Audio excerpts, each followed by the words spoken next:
Sa wakas, mukhang si Arvin Tolentino ay pipirma na ng kontrata dito sa Magnolia Chicken Templados. Alam natin na maraming fans ng Magnolia ang nagsasabik na mapunta sa kanila si Arvin at mukhang ito na nga ang mangyayari dyan. Kung saan itong si Arvin Tolentino ay pupunta na dito sa lineup ng Magnolia.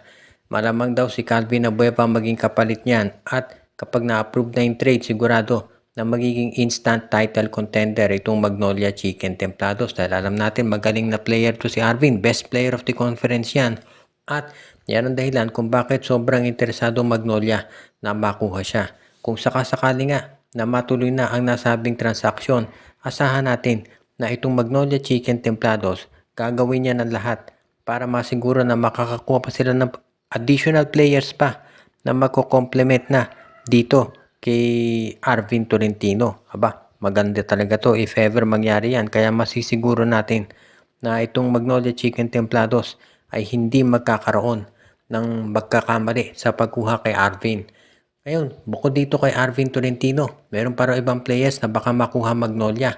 Sabi nung iba daw, baka si CJ Perez o baka naman itong sabi nila si William Navarro daw, baka masama rin doon sa trade. Pero kahit si Arvin Tolentino pansamantala lang muna, ang laki ng improvement niyan dahil ito si Arvin power forward yan na nababagay dito sa lineup ng Magnolia. Kung may Arvin ka, may Paul Lee ka, aba ang lalim na ng scoring options sila ngayon. At yan na talaga ang bagay dito sa lineup ngayon, ditong Magnolia Chicken Templados. Kaya sabi nga nila, ito talaga ang magiging susi dito sa pagpapanalo nitong Magnolia. Kaya nga sa ngayon, asahan natin na itong deal na yan ay i-anunsyo na, malapit na. At syempre, yan ang dahilan kung ba't excited ngayon ang mga fans ng Magnolia, yung paglipat ni Arvin Tolentino.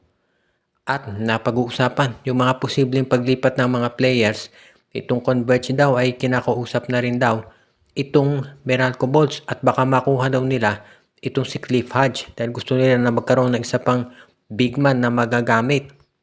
Dahil sa ngayon daw itong Converge Fiber Xers gusto nila na maging mas malakas yung rebounding nila. Kaya nga ito si Cliff Hodge, siya daw yung tinitignan nila na pwedeng makuha. If ever matuloy nga to, pwede nating masabi na ito si Cliff Hodge magiging maganda yan para dito sa lineup nitong Magnolia Chicken nitong Converge Fiber Xers dahil ito'y kilalang physical rebounder at defender.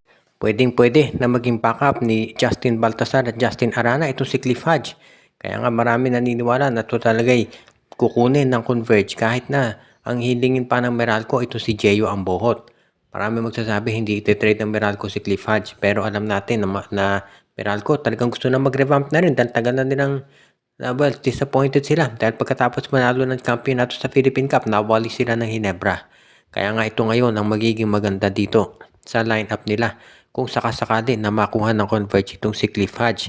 Kaya maraming naniniwala na itong Meralco tatanggapin yan na si Jeyo Ambohot ang kapalit dahil itong si Jeyo Ambohot 6'7 yan na may 3-point shot. Kung mas matindi sa depensa si Cliff Hodge, sa opensa naman ito si Ambohot. At alam natin na nandiyan na si Brandon Bates at Raymond Almasan dito sa Meralco. So pwede nilang sabihin natin ma-offset yung pagkawala nito si Cliff Hodge.